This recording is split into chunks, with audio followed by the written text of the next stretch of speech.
Hello दोस्तों, कैसे हैं आप लोग। उम्मीद है कि सभी लोग बहुत अच्छे होंगे और आप लोगों की पढ़ाई भी बेहतर तरीके से चल रही होगी।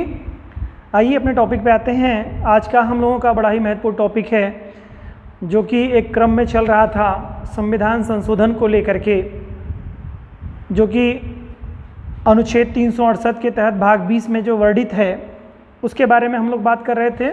पिछले वीडियो में हम लोगों ने देखा कि संविधान संशोधन की जो प्रक्रिया है वह किन किन चरणों से होकर के गुजरती है, या संविधान संशोधन कितने तरीके से किया जाता है। जिसमें हम लोगों ने देखा था कि संविधान संशोधन जो करने के तरीके हैं वो 3 तरीके हैं। एक तो साधारण बहुमत, दूसरा विशेष बहुमत, तीसरा विशेष बहुमत प्लस आधे से अधिक राज्यों की जो है अनुसहमति आप कह सकते हैं, यानी कि सहमति कह सकते हैं, उनके विधानमंडलों की सहमति होनी चाहिए। ये 3 प्रक्रियाएं हैं, 3 विधाएं हैं जिनके तहत संविधान संशोधन होते हैं।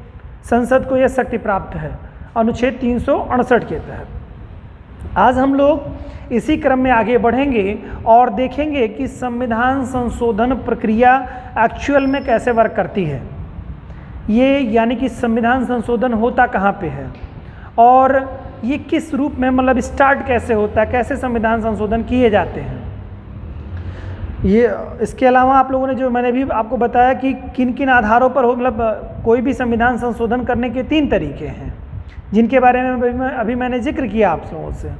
अब मैं बात करने जा रहा हूं आप लोगों से कि संविधान संशोधन की विधा का प्रयोग कैसे करेंगे, चाहे वो साधारण बहुमत वाला हो, चाहे विशेष बहुमत वाला संविधान संशोधन हो, या विशेष बहुमत के साथ साथ आधे से अधिक स्टेटों की अनुसमर्थन वाली भी, विधानमंडलों के अनुसमर्थन वाली चाहे संविधान संशोधन हो।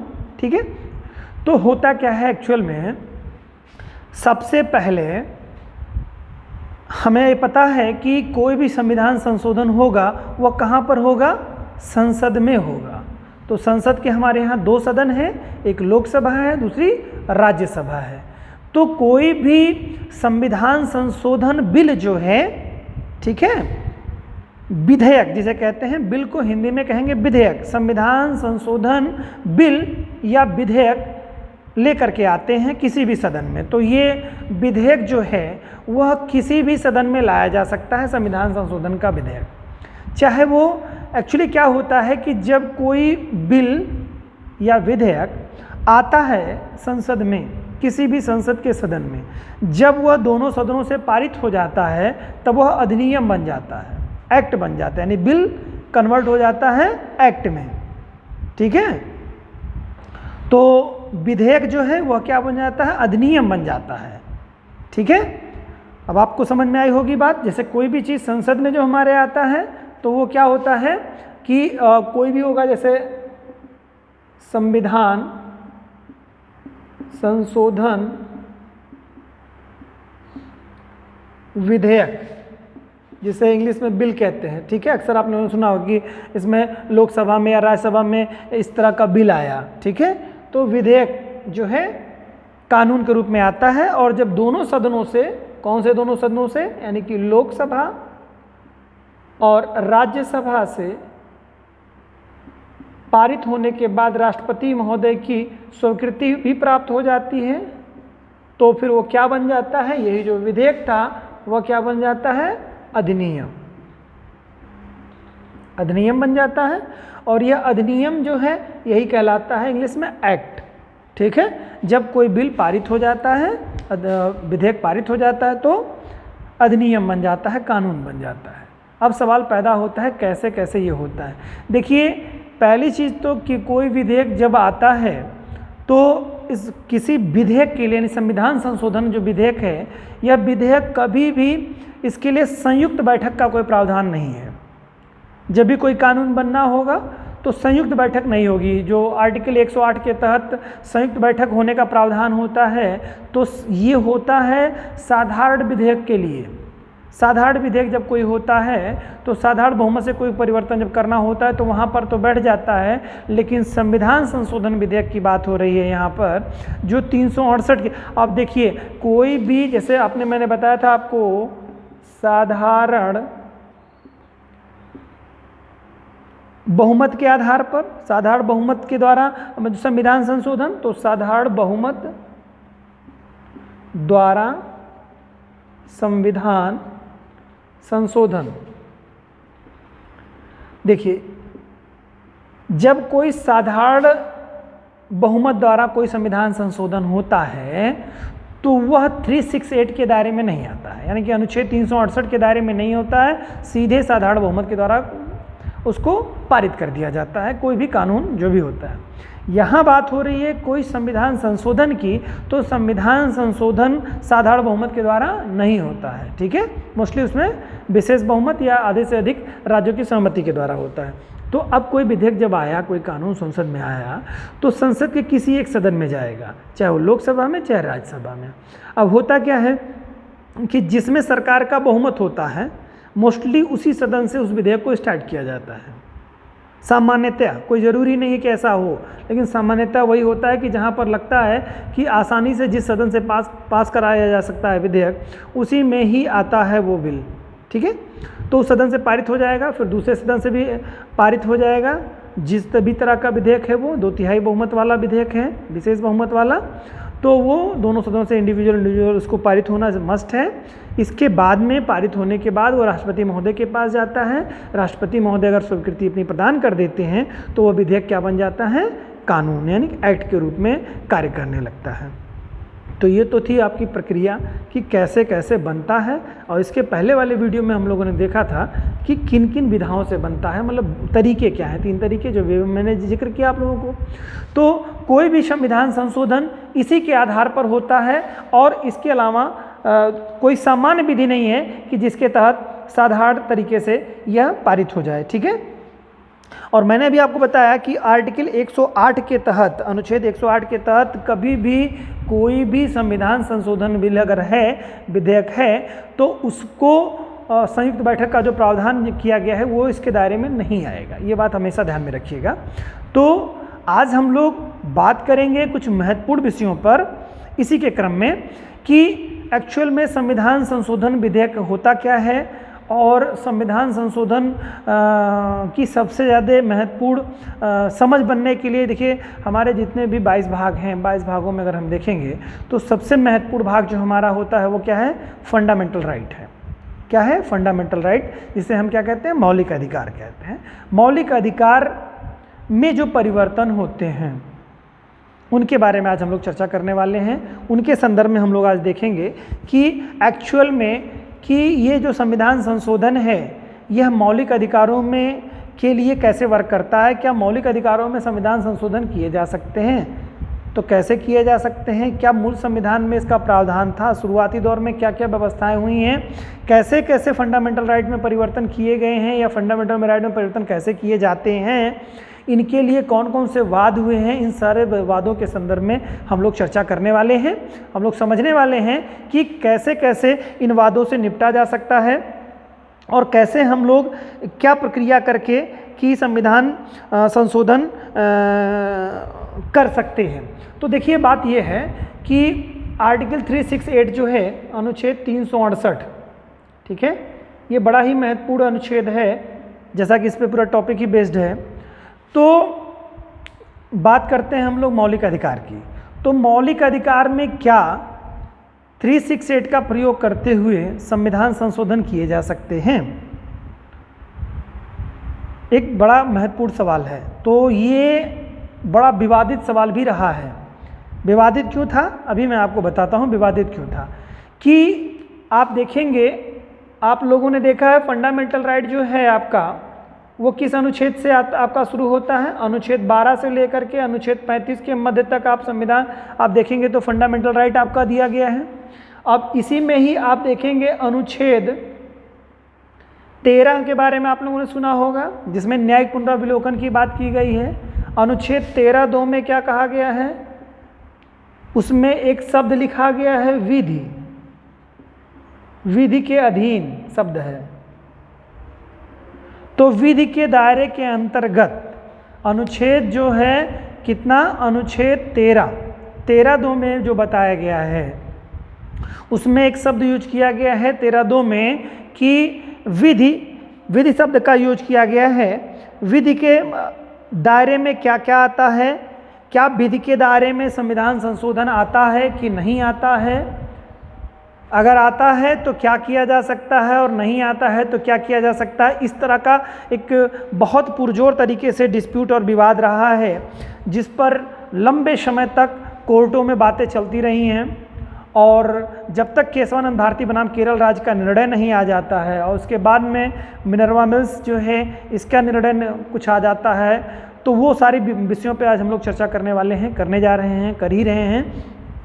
तो इसको थोड़ा सीरियसली समझिएगा कि क्या विधि के दायरे के अंतर्गत, ठीक है, विधि के अधीन, ठीक है, विधि के अधीन क्या संविधान संशोधन आता है कि नहीं आता है।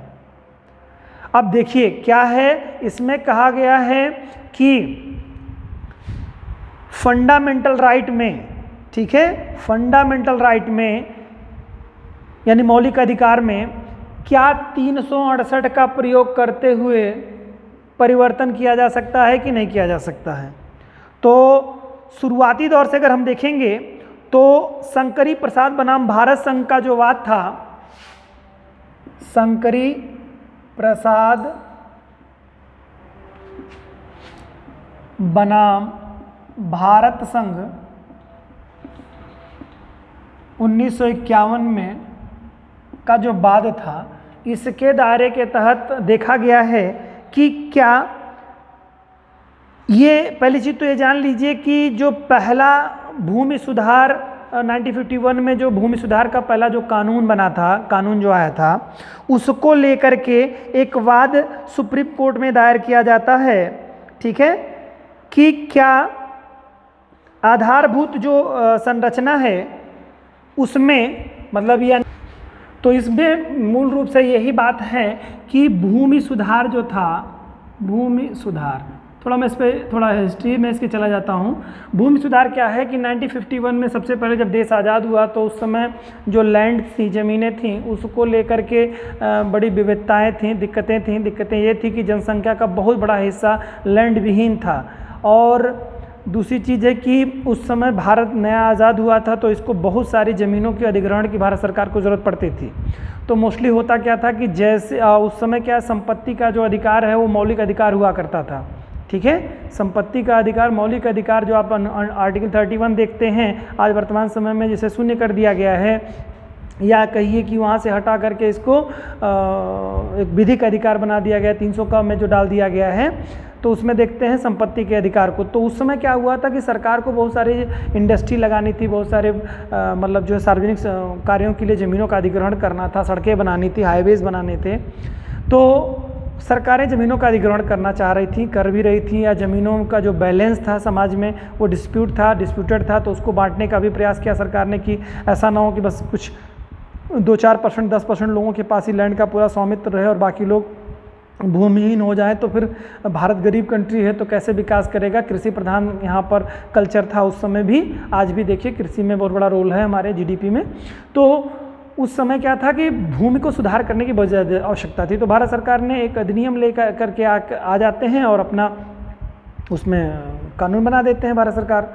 तो उसको लेकर के ये जो शंकरी प्रसाद जी हैं वो चले जाते हैं भारत संघ के से एक मुकदमा दायर कर देते हैं, ठीक है। उस मुकदमे में कहा जाता है कि चूँकि उस समय संपत्ति का अधिकार मौलिक अधिकार था, तो उसमें यह कहा गया कि सरकार किसी भी कंडीशन में मौलिक अधिकारों में कोई परिवर्तन नहीं कर सकती है। तो संपत्ति का अधिकार चूँकि मौलिक अधिकार है तो उसमें क्या हो सकता है कि उसमें सरकार, मतलब चूँकि उसमें बताया गया, मैंने अभी बताया कि अनुच्छेद 13(2) में जो कहा गया वो बताया गया है कि ये विधि के दायरे के अंतर्गत आता है। विधि के दायरे के अंतर्गत जो चीज़ें आएंगी उसके तहत संविधान संशोधन नहीं किया जा सकता, यानी फंडामेंटल राइट नहीं छीना जा सकता है, ये बात था इस वाद में, ठीक है। लेकिन इसमें कोर्ट निर्णय देता है कि नहीं, ये क्या होता है, जो कि अनुच्छेद 368 जो है ये क्या है, विधि के दायरे के अंतर्गत नहीं आता है, विधि के अधीन नहीं आता है। यानी कि कहने का मतलब निर्णय ये आता है, शंकरी प्रसाद बनाम भारत संघ वाले 1951 वाले सुप्रीम कोर्ट का निर्णय ये आता है। ये बात, सारे बात बेटा सुप्रीम कोर्ट के हैं, ध्यान रखिएगा। इस वाद में जो निर्णय आता है उसमें ये आता है कि सरकार चाहे तो परिवर्तन कर सकती है, यह विधि के दायरे के अंतर्गत नहीं आता है। ठीक है, विधि के दायरे में संविधान संशोधन नहीं आता है, यह निर्णय आता है, यानी कि सरकार के पक्ष में एक तरह से कहिए निर्णय आता है। तो आपको ध्यान देना है। इसके बाद सज्जन सिंह का वाद हम लोग देखने जा रहे हैं, शंकरी प्रसाद के बाद सज्जन सिंह का वाद। उस वाद में क्या हुआ, तो ये जो भूमि सुधार को लेकर के शंकरी प्रसाद का वाद था, इसमें किसके पक्ष में आया, यानी सरकार के पक्ष में निर्णय दे दिया। किसने, कोर्ट ने सरकार के पक्ष में निर्णय दिया। ठीक है, इसके बाद बच्चों आता है, इसके बाद आपका सज्जन सिंह का मुद्दा आता है। हम सज्जन सिंह के बाद में जो 17वां संविधान संशोधन किया गया, इसके बारे में भी थोड़ा अच्छे से समझ लीजिए आप लोग कि क्या क्या कब कब सुधार किए गए। इसमें यही बातें बताई गई बेटा कि 17वां जो संविधान संशोधन आपका रहा है, 17वें संविधान संशोधन के तहत जो मद्रास और केरल राज्य रहे हैं, इन्होंने भूमि सुधार को लेकर के जो कानून बनाए थे, जिसका वाद है आपका सज्जन सिंह बनाम भारत संघ, सुप्रीम कोर्ट में यह मुकदमा चला। ठीक है, सज्जन सिंह का। तो इस सज्जन सिंह का जो वाद रहा है, ये इसी बात को लेकर के सज्जन सिंह बनाम जो है सॉरी ये राजस्थान राज्य है, भारत संघ नहीं है, राजस्थान राज्य, सॉरी राजस्थान राज्य को मुद्दे में। इसमें भी देखिए कहा क्या गया कि दोनों बातों को आप थोड़ा संक्षेप में समझिए, क्योंकि आगे डिटेल बहुत हम लोगों को करनी है। तो हम लोग इस समय शंकरी प्रसाद में क्या कहा गया कि ये जो सरकार मतलब विधि के दायरे के अंतर्गत 368 नहीं आता, यानी कि सरकार परिवर्तन कर सकती है। भूमि सुधार को लेकर के 9वीं अनुसूची में जो सुधार करने की बात थी, उसको लेकर के सज्जन सिंह का जो वाद आया था, उसमें सज्जन सिंह वाले बाद में भी यही कहा गया, सुप्रीम कोर्ट में ये निर्णय दिया गया कि जो भी है मतलब 368 के दायरे में, यानी कि इसी बात की पुष्टि की गई, यानी शंकरी प्रसाद बनाम भारत संघ वाला जो बात था, उसी बात में जो निर्णय दिया गया था सुप्रीम कोर्ट के द्वारा, वही सज्जन सिंह बनाम राजस्थान राज्य में भी वही निर्णय आता है। किसका, सुप्रीम कोर्ट का। दोनों के पक्ष में शंकरी प्रसाद बनाम भारत संघ का सुप्रीम कोर्ट का वाद और सज्जन सिंह बनाम राजस्थान राज्य का जो वाद था, दोनों में निर्णय यही आता है सुप्रीम कोर्ट का कि भारत मतलब जो है 368 के दायरे के मतलब विधि के दायरे के अंतर्गत 368 नहीं आता है।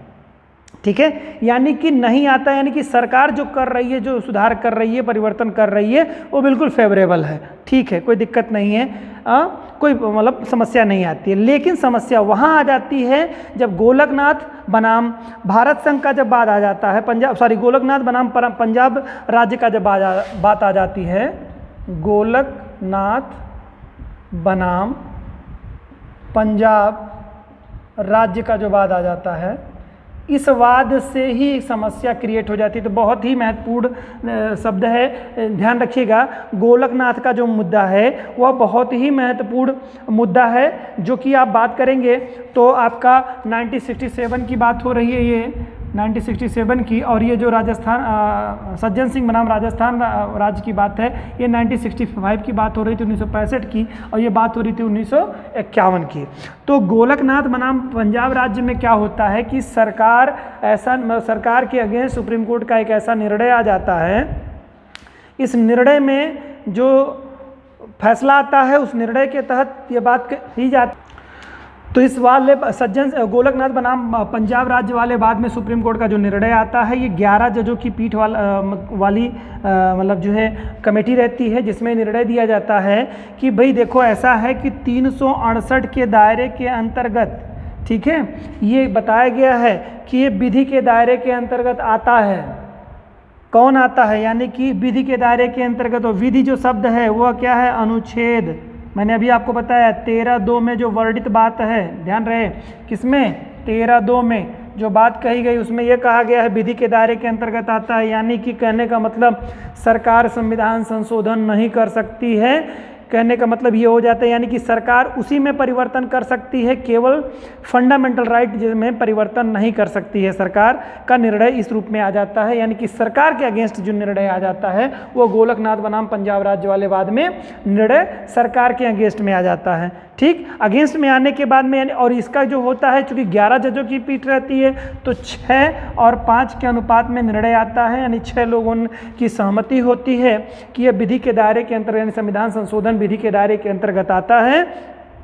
और सरकार जो है अपना निर्णय किस रूप में ले सकती है, सरकार की प्रावधान के अंतर्गत है और संविधान संशोधन की शक्ति इसको फंडामेंटल राइट में नहीं है। किसके तहत? गोलकनाथ बनाम पंजाब राज्य में यह कहा जाता है कि मूल अधिकारों में संशोधन की शक्ति संसद के पास नहीं है, ये निर्णय दे देता है। अब इससे क्या हो जाता है, पूरा हाहाकार मच जाता है। हाहाकार ये मच जाता है कि पूरी तरह से सरकार को ये लग जाता है कि मतलब यानी कि संसद की शक्ति को सुप्रीम कोर्ट ने इस तरह के निर्णय को दे करके क्या कर दिया है, एक तरह से कहिए कमज़ोर कर दिया है। इस तरह की स्थिति खड़े होने लगती है। लेकिन इसमें जो निर्णय, और उन्होंने यह भी बात साथ ही साथ बताई थी कि संविधान संशोधन की जो शक्ति है वह अनुच्छेद 245, 246 और 248, अनुच्छेद 245, 246 और 248 याद रहे आपको। ये इसमें वाद में कहा गया है, किसमें? गोलकनाथ बनाम पंजाब राज्य में सुप्रीम कोर्ट ने कहा है कि संविधान संशोधन इसके द्वारा हो सकता है। मतलब ये संविधान संशोधन की जो व्यवस्था दी गई है कि ये अनुच्छेद जो है इसमें संविधान संशोधन की जो शक्ति जो निहित है इसमें निहित है। अनुच्छेद 245, 246 और 248 में ये बात निहित है, ना कि 368 में। इसके द्वारा सुधार नहीं किया जा सकता है, किस में? फंडामेंटल राइट में। ठीक है, ये सुधार करने की शक्ति नहीं है। ये आ जाता है निर्णय जो है सरकार के अगेंस्ट आ जाता है, जिससे सरकार को ये लगने लगता है कि दिक्कतें होती हैं।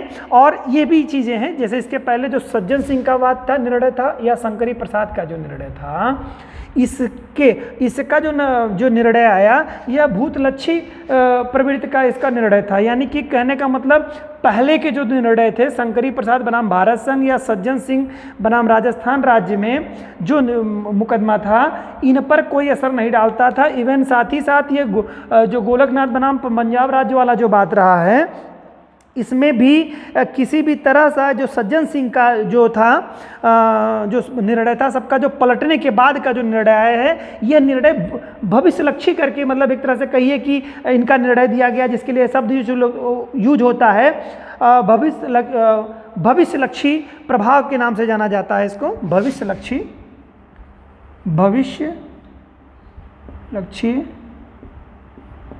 प्रभाव। यानी कि इसका ये मतलब हुआ कि यानी आगे के समय में जो आएगा उस पर लागू होगा, उसको ध्यान में रख करके निर्णय दिया गया है, ना कि पुराने किसी भी सुधार में किसी भी तरह का पुराना परिवर्तन किया जाएगा। यानी कि भविष्य में जो भी होगा वह परिवर्तन नहीं किया जा सकता है। ये सरकार के लिए था। सरकार को इससे एक तरह से कहिए दिक्कत होती है, तो सरकार क्या कर लेती है, तुरंत इसके अगेंस्ट में क्या करती है, कुछ सुधार करना शुरू कर देती है, और सरकार तुरंत वो निर्णय लेकर के इसके अगेंस्ट में जाती है। वो 24वां संविधान संशोधन कर डालती है सरकार। क्या कर देती है? 24वां संविधान संशोधन कर देती है। अब इसमें क्या करती है सरकार, यह भी जान लीजिए कि 24वें संविधान संशोधन के तहत सरकार का जो निर्णय आता है, तो 24वें संविधान संशोधन के तहत क्या करता है भारतीय संसद या कहिए भारतीय गवर्नमेंट जो करती है, वह अनुच्छेद 368 में जो है कुछ उपखंड जोड़ देती है। इसमें उपखंड में जो जोड़ती है वह 1 और 2 जोड़ देती है। ठीक है, 1 और 3 जोड़ती है, 1 और 3 जोड़ती है, और 2 में जो है सुधार कर देती है। सुधार करती है किसमें? 2 में सुधार कर देती है ना। इस तरह का परिवर्तन कर देती है। यानी कि उसमें क्या है, अभी मैं इसके बारे में भी हम लोगों ने जो देखा है, आप लोगों ने उसमें आर्टिकल्स में डिटेल में देखिएगा, मैं यहाँ पर आपको और आगे अच्छे से समझाना चाह रहा हूँ अभी। तो ये क्या करते हैं कि इसमें कुछ सुधार कर देते हैं, जिसमें वो फेवर में आ जाता है, किसके? सरकार के फेवर में सरकार परिवर्तन कर सकते हैं, विधि के दायरे से फिर हट जाएगा वो विधि के। यहाँ पर क्या कह दिया गया था, सज्जन सिंह वाले बाद में कह दिया गया था कि आपको सज्जन सिंह और शंकरी प्रसाद वाले बाद में क्या सरकार के फेवर में बात आ गई थी। और यहाँ पर क्या हो रहा है, गोलकनाथ बनाम केरल राज्य पंजाब राज्य वाले बाद में 1967 में सुप्रीम कोर्ट ने यह कह दिया, 11 जजों की पीठ में 6-5 के बहुमत से यह कह दिया गया कि नहीं, ये विधि के दायरे के अंतर्गत आता है और कोई संविधान संशोधन नहीं कर सकती है। संविधान मतलब एक तरह से कहिए नहीं कर सकती। तो सरकार ने इसी को ध्यान में रखते हुए 24वां संविधान संशोधन किया। 24वें संविधान संशोधन के तहत 368 में मतलब जो इसके उपखंड जोड़े गए, खंड 1 जोड़ दिया गया, खंड 3 जोड़ दिया गया, और खंड 2 में कुछ सुधार कर दिया गया। ठीक है, अब ये बात तो मतलब कि हम कर लेंगे सुधार। इसके बाद में आप देखते हैं एक बहुत ही बेहतर महत्वपूर्ण वाद आता है, केशवानंद भारती बनाम केरल राज्य का वाद। केशवानंद बनाम केरल राज्य 1973 में एक फैसला आता है इसमें। तो 24 अप्रैल 1973 को यह निर्णय आता है जिसमें 13 जजों की पीठ बैठती है, 13 जजों की पीठ रहती है और 13 जजों की पीठ के जो निर्णय होते हैं वो 6 और 7 के बहुमत से आते हैं, 7-6 के बहुमत से निर्णय दिए जाते हैं। और इसमें चीफ जस्टिस थे सीकरी साहब थे, जिसमें यह निर्णय दिया जाता है। तिथि याद रखिएगा, ये बहुत ही महत्वपूर्ण है। केशवानंद भारती बनाम केरल राज्य, जहाँ पर बेसिक स्ट्रक्चर की परिभाषा मतलब एक तरह से कहिए कि अवधारणा जो दी जाती है संविधान में वो यही की देन है। इसमें यह कहा जाता है, इसमें जो बहुमत से जो सरकार 13 जजों की पीठ है उस बहुमत पे ये कहा जाता है कि सरकार क्या कर सकती है। सरकार मतलब जो है ये 368 संविधान विधि के दायरे के अंतर्गत नहीं आता है और सरकार मौलिक अधिकारों में फंडामेंटल राइट में परिवर्तन जितना चाहे उतना मतलब कर सकती है, लेकिन वो परिवर्तन इतना नहीं होना चाहिए कि जो है बेसिक स्ट्रक्चर बदल जाए। बेसिक स्ट्रक्चर की अवधारणा में परिवर्तन नहीं होना चाहिए और परिवर्तन न करते हुए सरकार जितना चाहे उतना फंडामेंटल राइट में परिवर्तन कर सकती है। तो इससे क्या हो जाता है, यानी कि ये पूरा निर्णय किसके पक्ष में आ जाता है, गवर्नमेंट के पक्ष में आ जाता है, सरकार के पक्ष में आ जाता है। तो उसकी जो मूल अधिकारों को संशोधन करने की शक्ति जो है एक तरह से कहिए बहुत ज़्यादा संसद के पास चली जाती है। और विधि में प्रयुक्त विधि शब्द के अंतर्गत अनुच्छेद 368 के अधीन पारित संविधान संशोधन सम्मिलित नहीं किया गया है इसमें। तो ये यानी कि 368 के इसके दायरे के अंतर्गत नहीं आता है। मतलब कहने का मतलब बात समझ रहे हैं ना, यानी सुधार कर सकती है गवर्नमेंट। ये निर्णय आ जाता है केशवानंद भारती बनाम केरल राज्य वाले निर्णय में। ठीक, तो ये निर्णय जो आ जाता है, यह निर्णय आपका बहुत ही महत्वपूर्ण निर्णय रहता है जो सरकार के फेवर में आपका आ जाता है निर्णय। तो ये जो निर्णय देता है मतलब सीकरी साहब की जो जजमेंट आता है निर्णय केशवानंद भारती बनाम केरल राज्य में, उसमें ये कहता है कि संविधान संशोधन तो किया जा सकता है, पूरी तरह से किया जा सकता है, लेकिन उतना ही किया जा सकता है जिससे बेसिक स्ट्रक्चर उसकी संरचना प्रभावित ना होने पावे। किसी भी कीमत पर उसकी शक्तियाँ तो हैं लेकिन असीमित शक्तियाँ नहीं हैं, सीमित दायरे में वह परिवर्तन कर सकता है। यह निर्णय आ जाता है सरकार के पक्ष में। तो सरकार को इससे बड़ा फायदा हो जाता है, बहुत सारी चीज़ें हो जाती हैं उनके फेवर में। वह संविधान संशोधन कोई भी संविधान संशोधन कर सकती है, इतना पूरी शक्ति उसको मिल जाती है। और इसमें ही क्या है, मूल तत्व और बेसिक स्ट्रक्चर की जो अवधारणा है ये दोनों चीज़ें उसमें देखने को मिलती हैं। बेसिक स्ट्रक्चर की अवधारणा स्पष्ट रूप से सामने आ जाती है और मूल तत्व जो हैं उसके बारे में आता है। तो यहाँ पे बेसिक स्ट्रक्चर मूल शब्द मतलब मूल रूप से है। तो ये निर्णय तो आ जाता है सरकार के पक्ष में, यानी कि सरकार चाहे तो फंडामेंटल राइट में परिवर्तन कर सकती है। तो थोड़ा इसको संक्षेप में देखते हैं, इसके बाद मिनरवा मिल्स के बारे में चर्चा करते हैं। तो शंकरी प्रसाद बनाम भारत संघ का वाद 1951 में आया था, जिसमें सुप्रीम कोर्ट ने क्या कहा कि जो सरकार के पक्ष में निर्णय देती है। फिर सज्जन सिंह का वाद आता है जिसमें भी सज्जन सिंह का जो वाद रहता है राजस्थान राज्य में, तो उसमें जो है निर्णय आता है वह भी सरकार के ही पक्ष में आता है। लेकिन गोलकनाथ बनाम पंजाब राज्य वाले वाद में सुप्रीम कोर्ट 1967 में जो निर्णय देता है उसमें कहा जाता है कि विधि के दायरे के अंतर्गत 368 आता है, इस नाते सरकार किसी भी तरह से फंडामेंटल राइट में कोई परिवर्तन नहीं कर सकती है। तो सरकार इसको लेकर के अपना 24वां संविधान संशोधन करती है, जिसमें 24वें संविधान संशोधन के तहत सरकार का निर्णय यह आता है कि वह अनुच्छेद 368 में 2 काज और जोड़ देती है, 2 कॉलम और जोड़ देती है कि भाग मतलब उसका 1/1 मतलब उसमें कहिए 1 और 3 ऐड कर देती है और 2 में सुधार कर देती है। फिर वाद जाता है सुप्रीम कोर्ट में केशवानंद भारती बनाम केरल राज्य वाला वाद, जिसमें निर्णय देते हुए सुप्रीम कोर्ट यह निर्णय देता है कि फंडामेंटल राइट में वो कहता है कि किसी भी कीमत पे सरकार कर सकती है, सरकार मतलब संसद को सकती है कि वो फंडामेंटल राइट में जितना चाहे वो परिवर्तन कर सकती है, बशर्ते उसकी सीमित मतलब शक्ति असीमित नहीं है, वह सीमित दायरे के अंतर्गत जितना भी चाहे उतना सुधार कर सकती है, बशर्ते सरकार का जो है संविधान का मूल तत्व या बेसिक अथवा बेसिक स्ट्रक्चर नहीं बदलना चाहिए, उस हद तक यह निर्णय देने की क्षमता रखता है। लेकिन इसके साथ ही साथ अभी आप देखेंगे कि मिनरवा मिल्स में सरकार का यह निर्णय आता मतलब कोर्ट का यह निर्णय आता है, उसमें जो बेसिक स्ट्रक्चर की अवधारणा दी कि एक सीमा से ज़्यादा परिवर्तन नहीं कर सकते आप, बेसिक स्ट्रक्चर जैसे बदलेगा वैसे ध्वस्त हो जाएगी आपकी स्थिति। ठीक है, तो ये 4 आपके वाद आपको मालूम होने चाहिए। इसके बाद मिनर्वा मिल्स के बारे में आप देखिए। साथ ही साथ सरकार क्या करती है, जब केशवानंद भारती बनाम केरल राज्य में सरकार के पक्ष में निर्णय आ जाता है तो सरकार यह चाहती है कि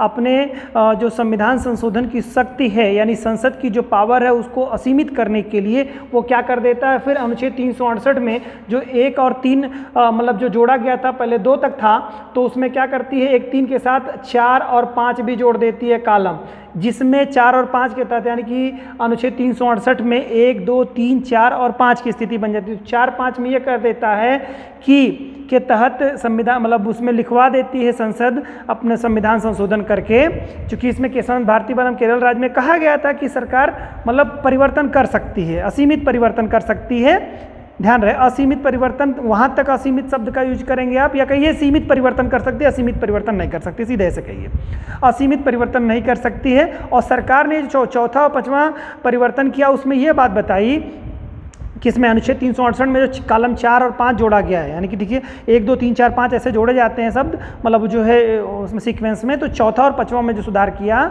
जोड़ा 368 में, उसमें यह कह दिया कि संसद की जो मौलिक अधिकारों में परिवर्तन करने की जो शक्ति है वो असीमित है, अनलिमिटेड है, चाहे जितना परिवर्तन कर सकती है। इसी बात को लेकर के मिनर्वा मिल्स में मुकदमा जाता है, जिसमें सुप्रीम कोर्ट यह निर्णय देती है कि सरकार का यह निर्णय, यानी कि जो अपना 42वां संविधान संशोधन जो किया गया सरकार ने, 42वें संविधान संशोधन की जो आधार बनाए सरकार ने, उसमें 42वां, चूंकि जानते हैं आप 42वां संविधान संशोधन बहुत ही फेमस संविधान संशोधन है, जिसमें आपने देखा है 1976 में किया गया था। ठीक है, किसकी, शॉर्ट सिंह समिति की सिफारिश पे किया गया था, और इसे मिनी संविधान संशोधन कहा जाता है। बहुत बड़ा परिवर्तन कर, बहुत ढेर सारा परिवर्तन कर दिया गया था। इसी परिवर्तन में ये अनुच्छेद 4 और 5 जोड़ दिए गए थे 368 में, और इसमें 4 और 5 में ये बात बताई गई थी कि संसद मतलब बंधित नहीं किया जा सकता है, उसकी शक्ति निर्बंधित है, असीमित शक्ति का मतलब परिचय दे देते हैं। तो इसमें मिनर्वा मिल्स में यही निर्णय देता है सुप्रीम कोर्ट कि ऐसा नहीं है। उन्होंने क्या निर्णय दिया, उसमें निर्णय में दिया कि ये जो सुधार है, कि आपने जो सुधार किया है कि असीमित शक्ति है, कितना भी परिवर्तन कर सकती है, बेसिक स्ट्रक्चर को प्रभावित कर रहा है। इस आधार पर मिनर्वा मिल्स में जो सरकार के द्वारा अनुच्छेद 368 में चौथा और 5वां कॉलम जोड़ा गया था उसको ध्वस्त कर देती है, समाप्त कर देती है, और कहती है कि नहीं, ये परिवर्तन गलत है, ऐसा परिवर्तन मतलब जो है बेसिक स्ट्रक्चर को प्रभावित करता है। तो न्यायिक पुनरावलोकन की शक्ति का प्रयोग करते हुए सरकार क्या कहती है, वहाँ निर्णय ये देती है, निर्णय मिनर्वा मिल्स में सरकार का यह निर्णय आता है, मतलब सुप्रीम कोर्ट का यह निर्णय आता है कि सिर्फ आप उतना ही संसद परिवर्तन कर सकती है जितना कि संविधान के मूलभूत ढांचे में कोई परिवर्तन ना हो। अगर मूलभूत ढांचा प्रभावित होगा तो क्या हो जाएगा, वह समाप्त हो जाएगी। क्या हो जाएगा, अंशतः जितना प्रभावित करेगा उतना वह समाप्त कर दिया जाएगा। यह मिनर्वा मिल्स में निर्णय आ जाता है, आपका सरकार के अगेंस्ट आता है, जिसके तहत 4 और 5 के कॉलम को समाप्त कर दिया जाता है, और सीमित शक्ति का जो सीमित शक्ति है और न्यायिक पुनरावलोकन की एक तरह से कहिए एक अवधारणा उत्पन्न हो जाती है कि यानी सरकार जब सुप्रीम कोर्ट जब चाहे सरकार के किसी भी संविधान संशोधन में यह निर्णय लेकर के निष्कर्ष पे पहुंच सकती है कि अगर उसका बेसिक स्ट्रक्चर प्रभावित हो रहा है तो उसको क्या कर सकती है, समाप्त कर सकती है, समाप्त कर देगी। ठीक है, तो यही मिनर्वा मिल्स में मूल रूप से अपनी बात रखी गई। इसमें यही बताया गया कि मिनर्वा मिल्स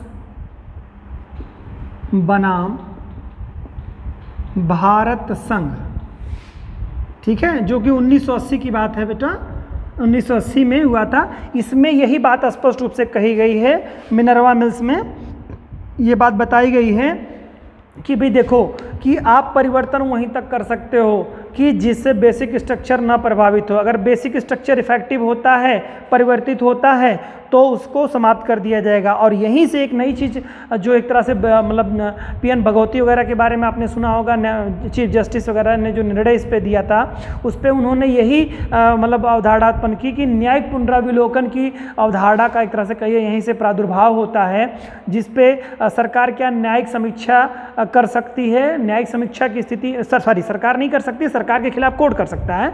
तो न्यायिक समीक्षा की जो अवधारणा उत्पन्न हुई यहीं पे हुई थी। न्यायिक समीक्षा, जिसे मुनरो मिल्स जो है न्यायिक समीक्षा ही है। न्यायिक समीक्षा की अवधारणा के तहत यह बात बताई गई मुनरो मिल्स में कि अगर संसद ने कोई ऐसा कानून बना दिया फंडामेंटल राइट के अगेंस्ट, कोई संविधान संशोधन किया और अगर उससे फंडामेंटल राइट इफेक्टिव हो रहा है, यानी कि कहिए कि संविधान का मूल ढांचा प्रभावित हो रहा है, तो जितना उस सुधार का जितना अंश फंडामेंटल राइट को यानी मूल ढांचे को प्रभावित करेगा उतना ध्वस्त हो जाएगा, और अगर वह पूरा कानून ही मूलभूत ढांचे को प्रभावित करता है तो पूर्णतः समाप्त कर दिया जाएगा। यानी कि अगर कोई परिवर्तन संसद ने कर दिया है जो कि मूलभूत ढांचे को इफेक्टिव करता है, प्रभावित करता है, अतिक्रमण करता है, तो उसका पूरा अगर हिस्सा प्रभावित करता है तो पूर्ण रूप से समाप्त कर दिया जाएगा, और अगर अंशतः उसका कोई भाग प्रभावित करता है तो अंशतः उसको समाप्त कर दिया जाएगा। तो ये तो थे आज आपके फंडामेंटल राइट यानी मौलिक अधिकार के संदर्भ में किए गए सरकार मतलब सुप्रीम कोर्ट के निर्णयों के बारे में। तो कुछ टोटल 4-5 बातें मतलब वाद हम लोगों ने यहाँ पे देखा। पहला हम लोगों का बात था शंकरी प्रसाद बनाम जो है भारत संघ का वाद था जो 1951 में था। फिर उसके बाद सज्जन सिंह का वाद आया था जो राजस्थान राज्य को लेकर के था हमारा, और 1965 में था, 1965 में था। उसके बाद में फिर आपका आ जाता है गोलकनाथ बनाम पंजाब राज्य वाला बात, जिसमें निर्णय 1967 में आता है। वह सरकार के क्या आ जाता है, बस आप ऐसे समझते जाइए कि ये आ जाता है कि संविधान संशोधन फंडामेंटल राइट में नहीं कर सकता है। वो 368 के तहत जो अनुच्छेद है, ये जो परिवर्तन करने वाला अनुच्छेद है, संविधान संशोधन करने वाला अनुच्छेद है, यह विधि के दायरे में आता है, या फंडामेंटल राइट पर अतिक्रमण नहीं कर सकता है। बाकी आपका चाहे वो सज्जन सिंह का वाद हो या शंकरी प्रसाद का वाद है, उसमें कहा था कि सरकार कर सकती है 368 के तहत संविधान में फंडामेंटल राइट में अतिक्रमण कर सकती है। लेकिन यहाँ पर कह दिया गया उसको कि क्या कि गोलकनाथ बनाम पंजाब राज्य में ये कह दिया गया कि नहीं, वो संविधान संशोधन नहीं कर सकती है। तो फिर सरकार ने अपना देखिए परिवर्तन कर लेती है, अपना संविधान संशोधन कर लेती है। संविधान संशोधन करने के बाद में आप देखते हैं फिर केशवानंद भारती बनाम केरल राज्य 24 अप्रैल 1973 में का निर्णय आता है। 13 जजों की जो पीठ बैठती है उसमें ये कहती है कि भाई देखिए सरकार मतलब संविधान संशोधन मतलब यानी जो सरकार ने जो संविधान संशोधन किया है, यानी कि जो 24वां संविधान संशोधन किया है वो पूर्ण रूप से सही है और वो उसके दायरे के अंतर्गत आपका आ जाता है और उसमें किया जा सकता है। सॉरी, ये 17वां संविधान संशोधन रहता है, ये 17वें संविधान संशोधन में ये परिवर्तन किया जा सकता है, ये निर्णय दिया जाता है उसमें। सॉरी, इसमें आप लोगों से मैंने कह दिया कि 17वां लेकिन 24वां संविधान संशोधन सरकार इसी से प्रभावित होकर के कर देती है, जिसमें 368 में खंड 1 और खंड 3 जोड़ती है और खंड 2 में सुधार कर देती है, ये बताया था मैंने आपको। तो इससे मतलब ये जो परिवर्तन किया गया या फिर मुकदमा एक तरह से कोर्ट में जाता है। कोर्ट में जैसे केशवानंद भारती बनाम केरल राज्य वाले वाद में, इस वाद में सुप्रीम कोर्ट निर्णय देता है कि भाई देखो जो सरकार ने 24वां संविधान संशोधन किया है वो न्याय संगत है, सही है, इसमें कोई अतिक्रमण नहीं है और सरकार जितना चाहे उतना परिवर्तन कर सकती है, लेकिन वो असीमित नहीं है, वो बेसिक स्ट्रक्चर को प्रभावित नहीं कर सकती है। फिर सरकार ने क्या करता है, इसी से प्रभावित होकर के जो फेवर में उसके आ जाता है, तो वो सोचती है कि अगला कोई न्यायपालिका ऐसा निर्णय ना दे कि संसद की शक्ति को सीमित करे, तो वो 42वें संविधान संशोधन के तहत अपने आप को असीमित शक्ति से परिपूर्ण करते हुए अनुच्छेद 368 में क्या करती है कि कॉलम खंड 4 और खंड 5 जोड़ देती है, मतलब ये बात लिख देती है संविधान में, संविधान संशोधन 368 वाले कानून में 4-5 में लिख देती है ये बात कि संसद की जो संविधान मतलब फंडामेंटल राइट में या संविधान संशोधन की जो शक्ति है वो असीमित है, असीमित लिख देती है। एक तरह से कहिए कि उस पर कोई रोक नहीं है, न्यायपालिका रोक नहीं सकती है उसको या कोई रोक नहीं सकता है। इसी बात को लेकर के मिनर्वा मिल्स में 1980 में निर्णय आता है सुप्रीम कोर्ट का। सुप्रीम कोर्ट निर्णय देती है कि ये चूँकि जो 42वें संविधान संशोधन के तहत जो संसद ने ये कानून बनाया है, चौथा और 5वां खंड 4 और खंड 5 जो जोड़ा है और जिसमें यह कहा है कि संसद की असीमित शक्ति है, यह बेसिक स्ट्रक्चर को प्रभावित कर रही, तो बेसिक स्ट्रक्चर को प्रभावित जो भी चीज़ करेगी उसको समाप्त कर दिया जाएगा, अंशतः या पूर्णतः, जितना प्रभावित करेगी उतना समाप्त कर दिया जाता है, तो इसके तहत उसको समाप्त कर दिया जाता है। साथ ही साथ यह भी बात कहती है कि आइंदा भविष्य में अगर कोई सरकार इस तरह का निर्णय लेती है और संविधान का मतलब जो है ये एक तरह से कहिए कि असीमित शक्ति का परिचय देने लगेगा, और जिससे फंडामेंटल राइट इफेक्टिव होगा, यानी आधारभूत बेसिक स्ट्रक्चर बिगड़ जाएगा, तो न्यायपालिका न्यायिक पुनरावलोकन कर देगी, और न्यायिक पुनरावलोकन में यही करेगी कि जितना वो प्रभावित करेगा उतना समाप्त कर देगा, और अगर पूर्णतः वो पूरा कानून जो है पूर्ण रूप से बेसिक स्ट्रक्चर को प्रभावित करता है तो पूर्ण रूप से समाप्त कर देगा। तो ये तो था फंडामेंटल राइट में संविधान संशोधन कैसे किया जाएगा, ये पूरी चीज़ें थी। उम्मीद है आप लोग इसको समझे होंगे और आपको समझ में आ गया होगा कौन सा वाद कब का है और किस वाद में क्या बात बताई गई है, सरकार के फेवर में कौन कौन से निर्णय आए हैं और सरकार के अगेंस्ट में कौन से निर्णय आए हैं। तो सरकार के अगर फेवर में अगर हम देखें तो सरकार के फेवर में निर्णय आया हुआ है, सारे निर्णय लगभग सरकार के फेवर में रहे। मिनर्वा मिल्स में सरकार को एक तरह से न्यायिक पुनरावलोकन की बात कही जाती है, सरकार को कंट्रोल किया जाता है। एक ही केवल वाद रहता है जो सरकार के जो है अगेंस्ट आ जाता है। शंकरी प्रसाद बनाम पंजाब राज्य वाला जो वाद भारत संघ का राज्य रहता है वो सरकार के पक्ष में ही रहता है। सज्जन सिंह बनाम राजस्थान राज्य वाला 1965 में जो वाद आता है वह भी सरकार के पक्ष में रहता है। फिर गोलकनाथ बनाम पंजाब राज्य वाला वाद, यही सुप्रीम कोर्ट का जो निर्णय आता है यही सरकार के पक्ष में नहीं आता है, और फिर सरकार इसमें से 24वां संविधान संशोधन कर देती है। फिर केशवानंद भारती बनाम केरल राज्य 24 अप्रैल 1973 में जो वाद आता है, मतलब निर्णय आता है, उसमें भी सरकार के पक्ष में आ जाता है। सरकार उत्साहित होकर के जो 24वां संविधान संशोधन की थी यहाँ 42वां संविधान संशोधन कर देती है। 42वें संविधान संशोधन में अति उत्साह में वो बहुत बड़ी बातें लिख जाता है, लेकिन वो भूल जाता है कि केशवानंद भारती बनाम केरल राज्य में बेसिक स्ट्रक्चर शब्द जो यूज किया गया था वो कहा गया था कि उसकी संसद की सीमित शक्ति को, मतलब असीमित शक्ति नहीं है, ये वहाँ पे कंट्रोल किया गया था। लेकिन 42वें संविधान संशोधन के तहत सरकार यह ध्यान नहीं रखती है और अपनी असीमित शक्ति का परिचय देते हुए 368 में भाग 4 और भाग 5 जोड़ती है, जिसमें असीमित शक्ति का परिचय देने लगती है कि हम असीमित शक्ति है हमारे पास है और असीमित फंडामेंटल राइट में हम परिवर्तन कर सकते हैं, जिसको सरकार मिनर्वा मिल्स में क्या करती है, सरकार के इस निर्णय को सुप्रीम कोर्ट खारिज कर देता है और कहता अनुच्छेद 368 का भाग 4 और 5 निरस्त कर दिया जाता है, और निर्णय यह दिया जाता है कि जितना भी सरकार संसद कोई कानून बनाएगी अगर बेसिक स्ट्रक्चर को प्रभावित करेगा तो वह उतना हिस्सा उसका समाप्त हो जाएगा। तो ये तो बात थी संविधान संशोधन की। उम्मीद है कि सारी चीज़ें आप समझ गए होंगे, इससे क्वेश्चंस भी आपको एग्जाम में आएंगे। खूब अच्छे से पढ़िए, मेहनत करिए। आगे हम लोग राजनीतिक पार्टियों के बारे में बात करेंगे। धन्यवाद।